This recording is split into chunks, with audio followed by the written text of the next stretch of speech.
Welcome everyone to this explainer. Today, we're jumping right into one of the most highly anticipated sporting events in history. We're breaking down the ultimate showdown, the 2026 FIFA World Cup final, Spain versus Argentina. The stage was perfectly set in New York and New Jersey, under the watchful eye of a really fine referee, Germany's Bastian Dunker. We've got two absolutely stacked teams stepping onto the pitch for an epic clash, and we're going to look at exactly how this historic match unfolded. Let's get into it.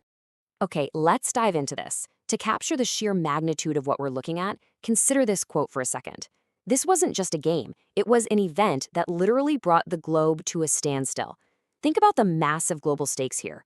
The whistle blows right at 9 p.m. at the end of a steaming hot Sunday in Madrid, while simultaneously, it's 4 p.m. on a dark winter's afternoon in Buenos Aires.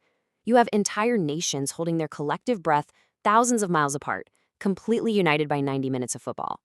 And to really understand the immense pressure both sides were under, we have to look at the contrasting historical weight they carried into this final. It's like a giant puzzle of expectations. On one side, you have Spain's massive momentum. They were coming off a near-flawless semifinal display in Dallas, fielding an entirely unaltered lineup. We're talking about the metronomic Fabian Ruiz earning his 50th cap, and Mikel Oyarzabal sitting on 5 tournament goals, knowing full well that just one more sets a new Spanish record. But facing them, pure legend.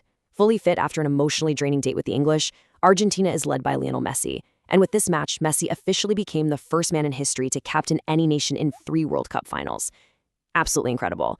So you have this unstoppable collective momentum crashing right into unprecedented individual legacy.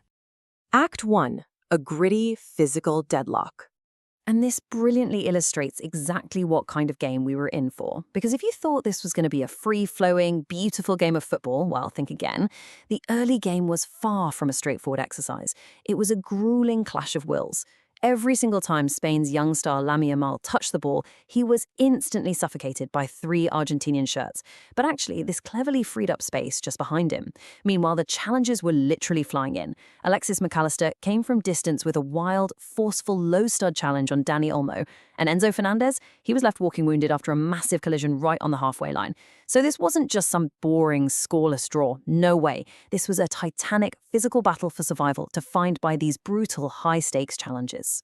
As we move into the second half, the game didn't open up, the tension just cranked way, way higher.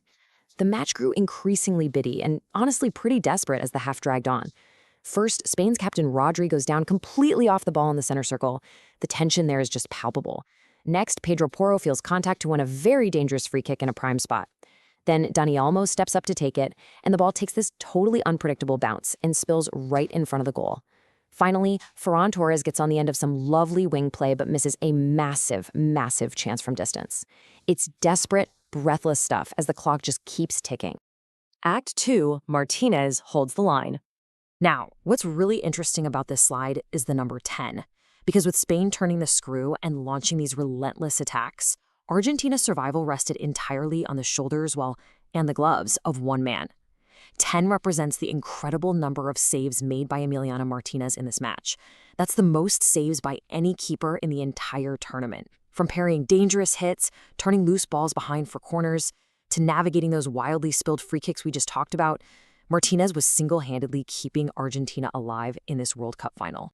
Because of those absolute heroics, we reach a point of sheer, agonizing anxiety. 90 minutes down, Spain 0, Argentina 0. Nothing to show on a blissfully beautiful day in New Jersey. Up to this exact moment, the United States was still waiting to see a single goal in a World Cup final.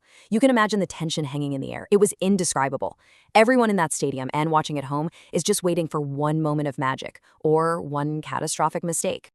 Act 3, the decisive breakthrough. And then, that suffocating deadlock was finally shattered in a flash of pure brilliance.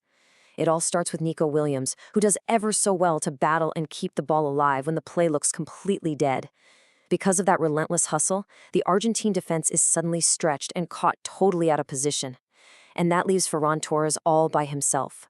He steps up and thunders in an absolutely clinical finish.